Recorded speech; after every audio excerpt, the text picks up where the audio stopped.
வணக்கம் ஜெயன். இன்றைக்கி நம்ம சேனலில் இந்தியாவுடைய மிக மிக முக்கியமான ஒரு பாதுகாப்பு சம்மந்தமான அப்டேட் பார்க்க போகிறோம். டிசம்பர் 23ஆம் தேதி எக்ஸ் தளத்தில் எல்லாரும் ஒரு செய்திகள் அதிகமாக பகிர்ந்துக்கிட்டு இருந்தாங்க. அதாவது India submarine launched ballistic missile, ஆழ்கடல் இருந்து அணு ஆயுதத்தை எடுத்துகிட்டு போகக்கூடிய பேலஸ்டிக் ரக ஏவுகணை அப்படின்னு சொல்லக்கூடிய K4 கலாம் 4 ஏவுகணையை சோதித்தாங்க. ஆனால் இதை பற்றி இந்தியா அதிகாரப்பூர்வமாக அறிவிப்பு வெளியிடலை அப்படின்றது தான். அது கன்ஃபார்ம் ஆகட்டும், நம்ம வெயிட் பண்ணோம். இப்போது இதோடைய டீட்டெயில்ஸ் என்ன அப்படின்றத பார்க்கலாம். ஃபஸ்ட்டு இதை பற்றி நம்ம தெரியணும்னா நம்மளுடைய ரெகுலராக நம்ம சப்ஸ்கிரைபர்ஸ்க்கு கண்டிப்பாக தெரியும். இதை பற்றி ஒரு புதுசாக பார்க்குறவங்களுக்காக நான் சொல்கிறேன். அணு ஆயுதம் அப்படின்றதுக்கு ஒரு ட்ரையாடு தேவை, ஒரு முக்கோணம் தேவை.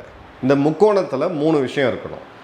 ஒன்று, நீங்கள் லேண்டிலிருந்து, அதாவது நிலத்திலிருந்து இன்னொரு நாட்டு மேலே அணு ஆயுதத்தை ஏவுறதுக்கு சைலோஸ் தேவை. ரெண்டாவது, வானத்திலேருந்து ஏவுறதுக்கு அதற்கான போர் விமானங்கள் தேவை. மூணாவது, ஒருவேளை நம்மளை தாக்குனாங்க, யாராவது ஒரு நாடு, பாகிஸ்தானோ சைனாவோ நம்மளை அணு ஆயுதத்தை தாக்குறாங்க, செகண்ட் ஸ்ட்ரைக் மீண்டும் பதிலுக்கு இந்தியா தாக்கணும் அப்படின்ற போது ஆழ்கடலில் நீர்மூழ்கி கப்பலில் மறைந்திருந்து தாக்கக்கூடிய ஒரு சக்தி அப்படின்றது வேணும். இந்த 3 சேர்ந்தாதான் ஒரு நாடு உண்மையான அணுசக்தியை கொண்ட நாடு. இந்த 3 சேர்ந்து இருக்கிறது அமெரிக்கா, ரஷ்யா, சைனா மற்றும் இந்தியா. வேறு நாடுகள்கிட்ட இது கிடையாது. இப்போ இதில் நம்ம ஒத்து கவனிக்க வேண்டியது என்ன அப்படின்னா, நம்மளுடைய நிலப்பகுதிகளில் இருக்கக்கூடிய, அதாவது நம்மளுடைய மிசைல் பேசஸ், அணு ஆயுதத்தை எடுத்துகிட்டு செல்லக்கூடியதை எல்லா நாடுகளுக்கும் இன்னொரு நாடு எங்கே வச்சுருக்குன்றது தெரியும். சேட்டலைட் இமேஜஸ் இன்றைக்கி அந்த அளவுக்கு அட்வான்ஸ்டாக இருக்குது. ஸோ அதை தாக்கி அழிக்க முடியும். ஒருவேளை போர் சூழலில் நம்மளுடைய நிலத்திலிருந்து அந்த ஏவுகணைகள் தாக்கி அழிக்கப்பட்டால், இல்லை நம்மளுடைய போர் விமானங்கள் சுட்டு வீழ்த்தப்பட்டால், இப்போ இந்த ஒரு சினாரியோவில் எதிரி நாடு நம்ம மேலே ஒரு அணு ஆயுதத்தை வச்சு தாக்கும் பொழுது பதிலுக்கு நம்ம எப்படி தாக்க முடியும்? இப்போ இந்த இடத்துல தான் சப்மரீன் லான்ச்டு பேலஸ்டிக் மிசைல்ஸ்ன்னு சொல்லக்கூடிய SLBMs மிக மிக முக்கியமான பங்கு வகிக்குது. இப்போ இந்த இடத்தோடைய, இந்த சோதனையோடைய மிக மிக முக்கியத்துவம் வாய்ந்தது என்னென்னா, இந்த சோதனை மிஷன் பேராமீட்டர்ஸ்ன்னு சொல்லுவாங்க. எந்த வேகம், எந்த அளவுக்கு போகுது, எந்த அளவுக்கு துல்லியமாக தாக்குது அப்படின்ட்டு நம்ம டெக்னிக்கல் டீட்டெயில்ஸில் போக வேணாம். அது எல்லாத்தையுமே வெற்றிகரமாக சந்திச்சிருக்கு அப்படின்றத பார்க்குறோம். இதோடைய நீளம் அப்படின்றது 12 மீட்டர், இதோடைய சுற்றளவு அப்படின்றது 1.3 மீட்டர், இதோடைய வெயிட் அப்படின்றது கிட்டத்தட்ட 20 டன், 2000 கிலோ எடையுள்ள அணு ஆயுதத்தையும் எடுத்து செல்ல முடியும், கன்வென்ஷனல் வெப்பன்ஸ்னு சொல்லக்கூடிய சாதாரண வெடிகுண்டையும் எடுத்து செல்ல முடியும். இதோட ரேஞ்ச் அப்படின்றது 3500 கிலோமீட்டர். நல்லா கவனிங்க, இது ஆழ்கடல்ல இருந்து நீர்மூழ்கி கப்பல் மூலமா ஏவக்கூடியது. நம்மளுடைய 2 முக்கியமான நம்மளுடைய போர்க்கப்பல்கள், நம்மளுடைய நேஷனல் அசெட் INS அரிஹந்த் மற்றும் INS அரிகாட். இப்போ திரும்பவும் ஒரு சினாரியோ சொல்கிறேன். ஒருவேளை நாளைக்கு சீனாவுடைய மிக முக்கியமான நகரம் ஷாங்காயை தாக்கணும், அப்படி ஒரு சூழ்நிலை சைனா நம்ம மேலே ஒரு அணு ஆயுத போரை தொடுத்தாங்கன்னா, அப்போது இந்த நீர்மூழ்கி கப்பல்கள் தென்சீன கடல் பகுதியில் பக்கத்தில் எங்கேயோ மலாக்கா ஸ்ட்ரெயிட்டை தாண்டி சுற்றிட்டு இருக்கும்போது அங்கேருந்தே இது ஒரு ஏவுகணையை லான்ச் பண்ணி சைனாவை வீழ்த்த முடியும். சைனாவுக்கு ரியாக்ட் பண்ணுறதுக்கு கூட டைம் இருக்காது. ஏன்னா அந்தளவுக்கு வேகமாக போகக்கூடிய ஏவுகணை இது. இதை எக்ஸ்டென்ஷன் பண்ணி நம்ம ஒரு 4000 கிலோமீட்டர் அளவு கூட போகலாம். இது ஒரு 2 ஸ்டேஜ் சாலிட் ராக்கெட் மோட்டர் வகையை சேர்ந்தது. ரேப்பிடாக இதை டிப்ளாய் பண்ண முடியும். இது பார்த்தீங்க அப்படின்னா நாவிக்ஸ் இந்தியாவுடைய சேட்டலைட் மூலியமாகவும் பண்ண முடியும், அமெரிக்காவுடைய GPS வச்சு நம்ம அதோட உதவி மூலியமாகவும் பண்ண முடியும், இல்லைனா INSன்னு சொல்லக்கூடிய இனேஷியா நேவிகேஷன் சிஸ்டம் மூலியமாகவும் பண்ண முடியும். ஸோ கிட்டத்தட்ட 40 மீட்டர் அக்யூரசி. சைனா சமீபத்தில் சோதித்த பேலஸ்டிக் ரக ஏவுகணைகள்லாம் பார்த்தீங்கன்னா 5 கிலோமீட்டர் 10 கிலோமீட்டர்லாம் தள்ளி போய் விழுந்தது. ஆனால் இந்த ஆயுதத்தை பயன்படுத்தும் போது, நம்ம சோதிக்கும் போது 40 மீட்டர் அக்யூரசியில் இது துல்லியமாக போய் தாக்க முடியுது. இது ஒரு மிகப்பெரிய வரலாற்று சாதனைன்னு நம்ம சொல்லலாம். அதே மாதிரி பார்த்தீங்க அப்படின்னா இது ஒரு கோல் லான்ச் கேப்பபிலிட்டி கொண்டது. கோல் லான்ச் கேப்பபிலிட்டி அப்படின்னா, இந்த சப்மரீன்லேருந்து, நீர்மூழ்கி கப்பல்லேருந்து இன்ஜினை ஆன் பண்ணாமல் ஒரு தண்ணியை விட்டு வெளியில் அதன் பிறகு வானத்தில் போய் தான் இன்ஜின் ஆன் ஆகும். ஸோ இப்போ என்ன ஆகும்னு பார்த்தீங்கன்னா, அந்த ராக்கெட்டில் இன்ஜின் ஆன் ஆகி வரக்கூடிய வெப்பம் இந்த சப்மரீனை தாக்காது. ஸோ சப்மரீனை இப்போவும் எங்கேருந்து லான்ச் பண்ணாங்கன்றது எந்த நாட்டு எதிரி ரேடாராலையும் ஈஸியாக கண்டுபிடிக்க முடியாது. அதே மாதிரி பார்த்தீங்க அப்படின்னா, இந்த பேலஸ்டிக் மிசைல் டிஃபென்ஸ், சைனா வச்சுட்டு இருக்கக்கூடிய பேலஸ்டிக் மிசைல் டிஃபென்ஸ் சிஸ்டத்தெல்லாம் பீட் பண்ணுற அளவுக்கான டெர்மினல் மெனூரிங் அப்படின்றது இருக்குது. 3 டைமென்ஷனல் டெர்மினல் மெனூரிங்னு சொல்லுவாங்க. இப்போ நீங்கள் பிரம்மோஸோட வீடியோவை நீங்கள் கூர்ந்து கவனிச்சிங்க அப்படின்னா நம்ம அதை பற்றி ஏற்கனவே ஷேர் பண்ணியிருக்கோம் நம்மளுடைய வாட்ஸ்அப், டெலிகிராம், அரட்டை சேனல்ஸில். அந்த மிசைல் போய் ஒரு கப்பலை இருக்கும்போது கடைசியில் ஒரு எஸ் வடிவத்தில் ஒரு சர்க்கிள் ஒன்று அடித்து போகும். ஸோ அந்த எஸ் வடிவத்தில் சர்க்கிள் அடிக்கும்போது அதால் வந்து தடுக்க அந்த கப்பலில் இருக்கக்கூடிய ஆன்டி மிசைல் சிஸ்டத்தால் அதை தடுக்கவே முடியாது. இப்போது இது ஃபஸ்ட்டு முறை நம்ம சோதித்தது அப்படின்னு பார்த்தீங்கன்னா சப்மரீன்லேருந்து INS அரிகாட்லேருந்து பே ஆஃப் பெங்காலில் சோதிச்சிருக்கோம். இதோட INS அரிகாட் அப்படின்றது ஒரு 6000 டன் அணுசக்தியில் இயங்கக்கூடிய நீர்மூழ்கி கப்பல். இது 4 ஏவுகணைகளை ஒரே நேரத்தில் ஏவ முடியும், அடுத்தடுத்தது நேரத்தில் ஏவ முடியும். இல்லை ஷார்ட் ரேஞ்சாக K-15 சொல்லக்கூடிய 750 கிலோமீட்டர் போகக்கூடிய இதே ரக மிசைல்ஸ் இருக்குது. K-16, K-4 மற்றும் K-15. K-15 வந்து 750 கிலோமீட்டர் டிஸ்டன்ஸு, 12 ஏவுகணைகள் இதை ஏவலாம். 4 3500 4000 கிலோமீட்டர் தூரம் செல்லக்கூடிய ஏவுகணைகளையும் ஏவலாம். ஸோ ஒரே நேரத்தில் 4 அணு ஆயுதங்களை தடுக்கவே முடியாத மாதிரி நாம் சீனா மீது ஏவ முடியும். பாகிஸ்தான் மேலே 12 அணு ஆயுத ஏவுகணைகளை ஒரே நேரத்தில் ஏவ முடியும். பாகிஸ்தானுக்கு அதுக்கப்புறம் புல்லு பூண்டு கூட அங்கே மிஞ்சாது. இப்போ இந்த இடத்துல நம்ம குறிப்பாக கவனிக்க வேண்டியது என்ன அப்படின்னு பார்த்தீங்கன்னா, இதோட என்டியூரன்ஸ், இந்த நீர்மூழ்கி கப்பலோட என்டியூரன்ஸ் எவ்வளோ நேரம் தண்ணிக்குள்ளே இருக்க முடியுன்றதான் நீர்மூழ்கி கப்பலோட ஃபஸ்ட்டு கேள்வியே. இது அன்லிமிட்டடாக இருக்க முடியும். லாஜிஸ்டிக்ஸ் க்ரூவோட இது ஒரு 40 நாளைக்கு ஒரு தடவை இங்கே ரீஃபில் பண்ணிவிட்டு திரும்ப வந்தால் போதும்.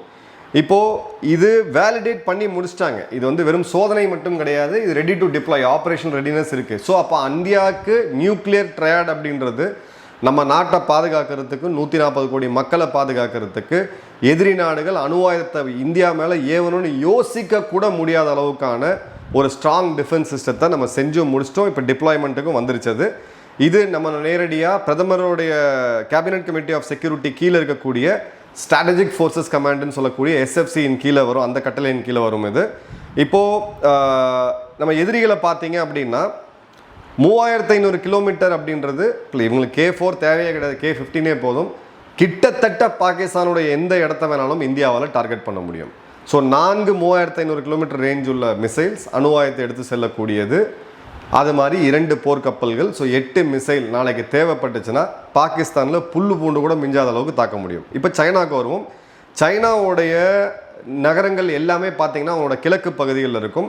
இந்தியாவால் குறித்து பீஜிங், ஷாங்காய், ஷிங்ஜியாங், திபெத் மற்றும் யுனான் ப்ராவின்ஸ், இங்கே தான் சீனாவுடைய 85% மக்கள், தொழிற்சாலைகள், அவங்களுடைய இராணுவம் எல்லாமே இருக்குது. இந்தியாவால் எந்த இடத்த வேணாலும் தாக்க முடியும். அதே மாதிரி பார்த்தீங்க அப்படின்னா இந்த கப்பல், நீர்மூழ்கி கப்பலுக்கு ரொம்ப தூரம் போகணும்னு அவசியம் இல்லை, இந்திய கடல் பகுதிகளில் சுற்றிட்டு இருக்கலாம். இந்திய கடல் பகுதிகளில் சுற்றும் போது இதை பாதுகாக்கிறதுக்கு இந்தியாவுடைய கடற்படை, அவங்களுடைய பெட்ரோல் ஷிப்ஸ் எல்லாமே இருக்கும். இப்போது K-15 நம்ம ஏற்கனவே பண்ணது 750 கிலோமீட்டர், 1000 கிலோமீட்டர் எடையை எடுத்து சொல்லக்கூடியது. இப்போ நம்ம சோதிச்சிருக்க K-4 கலாம் 4 பார்த்தீங்கன்னா 3500 கிலோமீட்டர் ரேஞ்ச் உள்ளது. 2000 கிலோ எடையை வந்து எடுத்துகிட்டு போய் எடையுள்ள வெடிகுண்டை எடுத்துகிட்டு போக முடியும். இப்போது பார்த்தீங்க அப்படின்னா இந்த K-15ல் 750 ரேஞ்ச் கம்மியாக இருக்கிறதுனால நீங்கள் எதிரியோட கிட்டக்கிட்ட தான் போய் நீங்கள் லான்ச் பண்ண முடியும். இந்த இடத்துல நம்ம பே ஆஃப் பெங்காலில் சென்னையிலேருந்து எங்கேருந்து வேணாலும் பக்கத்தில் அருகிலேருந்து இந்த மிசைலை வந்து லான்ச் பண்ண முடியும். இப்போது நம்மளுடைய நியூக்ளியர் டாக்ட்ரைன், அணு ஆயுத கொள்கை அப்படின்றது, இந்தியா எந்த நாட்டின் மீதும் அணு ஆயுதத்தை முதல்ல பயன்படுத்தாது. ஆனால் எந்த ஒரு நாடும் இந்தியா மேலே நியூக்ளியர், பயாலஜிக்கல் மற்றும் கெமிக்கல் இந்த 3ல் ஏதாவது ஒரு ஆயுதத்தை பயன்படுத்தினா India will respond with maximum strike அப்படின்றதா இது. நீங்கள் அதிகபட்சமான தாக்குதலை இந்தியா மீண்டும் பண்ணும் அப்படின்றதா. இதை வந்து நம்ம வேணும்னே இதுவாக வச்சுருக்கோம், ஒரு கொஸ்டின் மார்க் போட்டு வச்சுருக்கோம். இப்போ அதிகபட்சமான ரிட்டாலியேஷன், மேக்ஸிமம் ரிட்டாலியேஷன்னா இந்தியா 3 ஏவுகணை ஏவுமா, 10 ஏவுகணை ஏவுமா, 100 அணு ஆயுதங்களை பயன்படுத்துமா அப்படின்றது தெரியாது. இதுதான் எதிரிகளை யோசிக்க வைக்கக்கூடிய ஒரு மிக முக்கியமான ஸ்ட்ராட்டஜிக் டெட்டரன்ஸ். இப்போது நம்மளோட லேண்ட் பேஸ்ட் மிசைல் பார்த்திங்கன்னா அக்னி இருக்குது, அக்னி 1லேருந்து அக்னி 5 வரைக்கும் இருக்குது. ஏர் பேஸ்ட் டிஃபென்ஸ் பார்த்தீங்க அப்படின்னா டெலிவரி பார்த்தீங்கன்னா நம்மளுடைய போர் விமானங்கள், ரஃபேல் ஆரம்பித்து போர் விமானங்கள் இருக்குது. இப்போ சி பேஸ்ட் பார்த்தீங்கன்னா ஆழ்கடல்லேருந்து கம்ப்ளீட்டாக இந்த இடத்துல பார்க்குறோம். ஸோ இந்தியாவுடைய முக்கோணம் நியூக்ளியர் ட்ரையாட் அப்படின்றது கிட்டத்தட்ட இது வந்து 100% இம்ப்ளிமெண்ட் ஆகிடுச்சு. எந்த ஒரு எதிரியும் இந்தியாவுடைய நியூக்ளியர் கேப்பபிலிட்டியை, நம்ம நிலத்தில் வச்சுருக்கக்கூடிய மெக்கானிசமும் சரி, அணு ஆயுதத்தையும் சரி, இல்லை வான் மூலிமா, அதாவது ஃபைட்டர் ஜெட்ஸ் மூலிமா கொண்டு போகக்கூடிய அந்த பேசஸை தாக்கி அழிக்கிறதுக்கான வாய்ப்பே கிடையாது. அப்படி பண்ணணும்னு யாராவது நினச்சாங்க அப்படின்னா இந்த K4 மிசைல் நம்மளுடைய INS அரிகந்த் மற்றும் அரிகாட்லேருந்து ஏவப்படும். எதிரியோடைய அதை வந்து ஒரு மனித குலத்துக்கே பேரழி தான் சொல்லக்கூடாது, பட் எதிரிகளோட சில நகரங்கள் முற்றிலும் தரைமட்டமாக்கப்படும் அப்படின்றதான் இன்றைக்கி இருக்கக்கூடிய மிக முக்கியமான ஒரு அப்டேட். இப்போ அடுத்தது K5 நம்ம டெவலப் பண்ணிகிட்டு இருக்கோம். 6000 கிலோமீட்டர் ரோடு, 3000 கிலோ எடையுள்ள அணு ஆயுதத்தை எடுத்துகிட்டு போக முடியும். MIRVன்னு சொல்லக்கூடிய மல்டிபிள் இண்டிபெண்ட் ரீஎன்ட்ரி வெஹிக்கிள். ஒரு அணு ஆயுதம், அதாவது ஒரு கிளஸ்டராக ஒரே ஆயுதமாக இல்லாமல் பல அணு ஆயுதங்களை ஒரே நேரத்தில் 10 நகரங்கள் மீது ஏவ முடியும். கிட்டத்தட்ட ஹைப்பர்சானிக் ஸ்பீடில் மேக்ஸ் 7.5+ இந்த வேகத்தில் போகக்கூடியது. இதோடைய முதல் சோதனை அப்படின்றது கிட்டத்தட்ட அடுத்த வருஷமே நடக்க போகுது, 2026. இப்போது 3வது நீர்மூழ்கி கப்பல், இந்த அணு ஆயுதங்களை ஏவக்கூடிய 3வது நீர்மூழ்கி கப்பல் INS அரிந்தமான், இது கன்ஸ்ட்ரக்ஷனில் இருக்குது. இதை தவிர இன்னும் நம்ம 3 பிளான் பண்ணுறோம். ஸோ 2030-32க்குள்ளே 6 அணு ஆயுதங்களை ஏவக்கூடிய நீர்மூழ்கி கப்பல்கள் இந்தியாவை காக்க இருக்குது.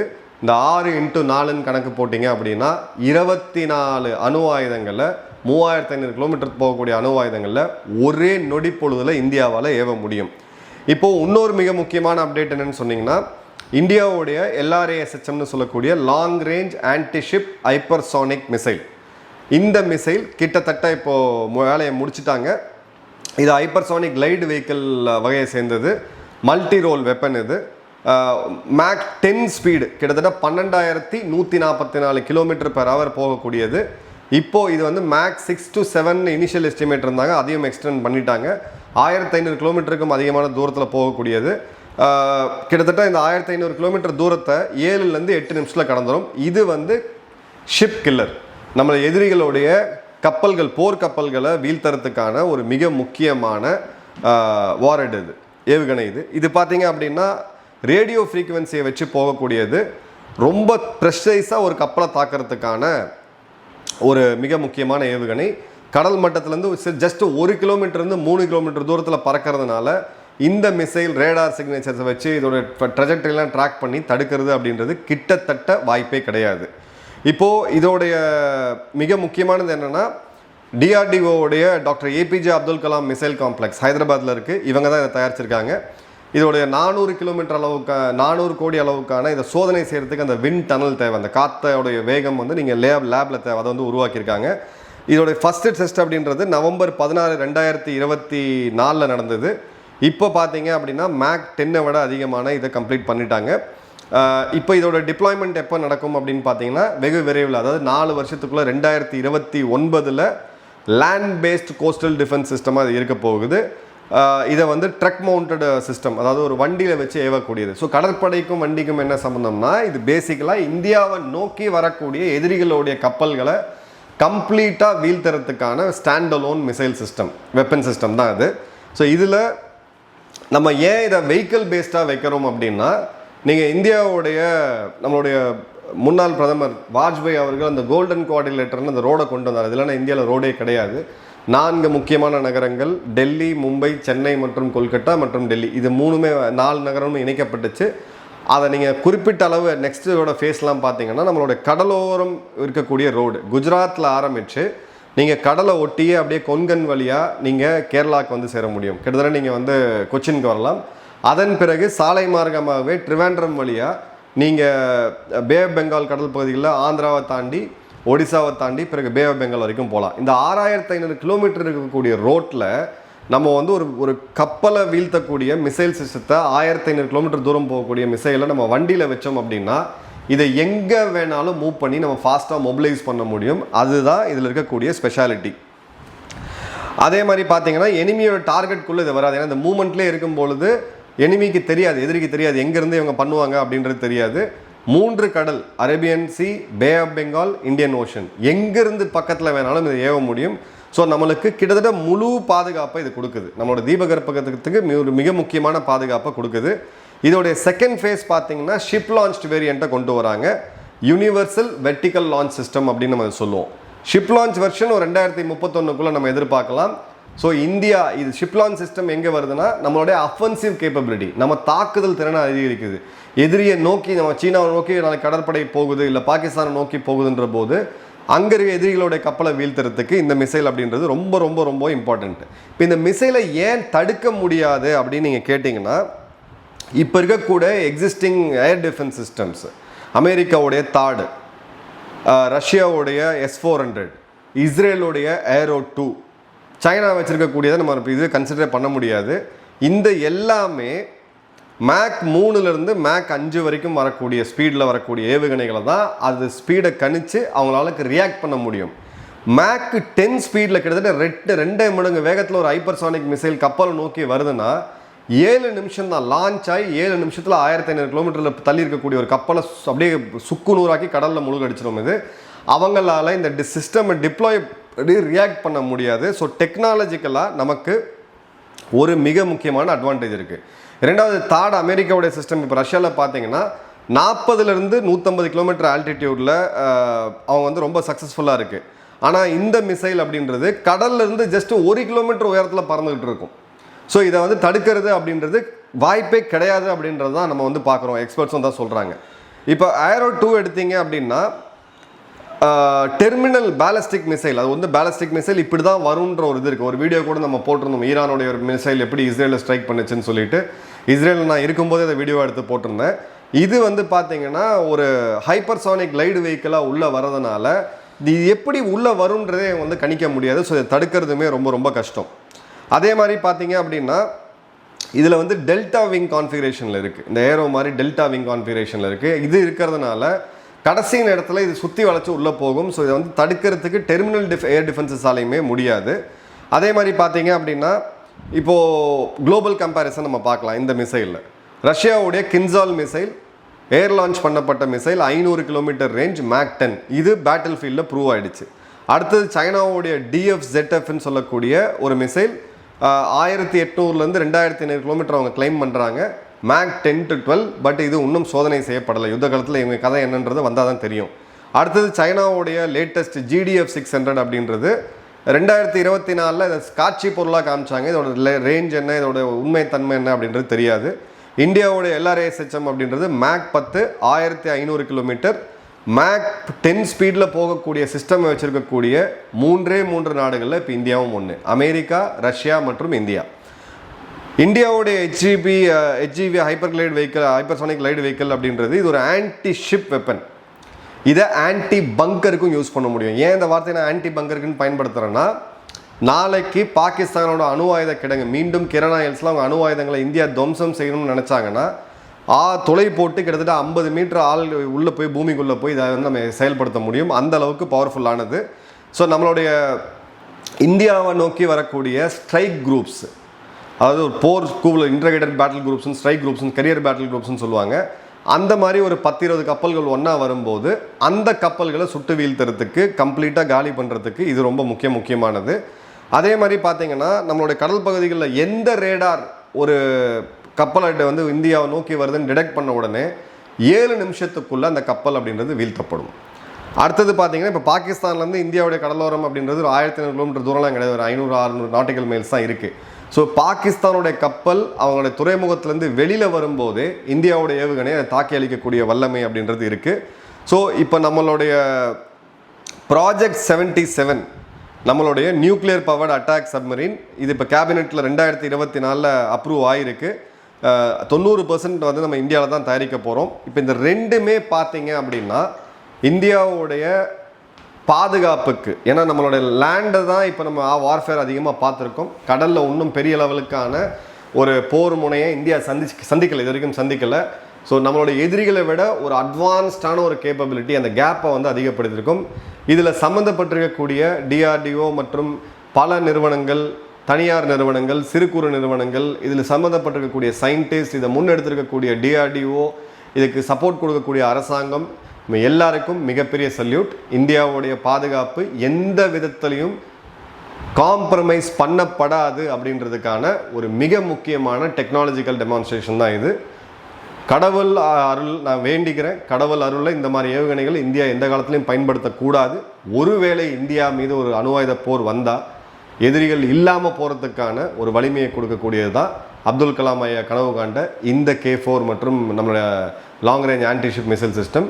எல்லோருக்கும் வாழ்த்துக்கள். நன்றி, வணக்கம், ஜெய்ஹிந்த்.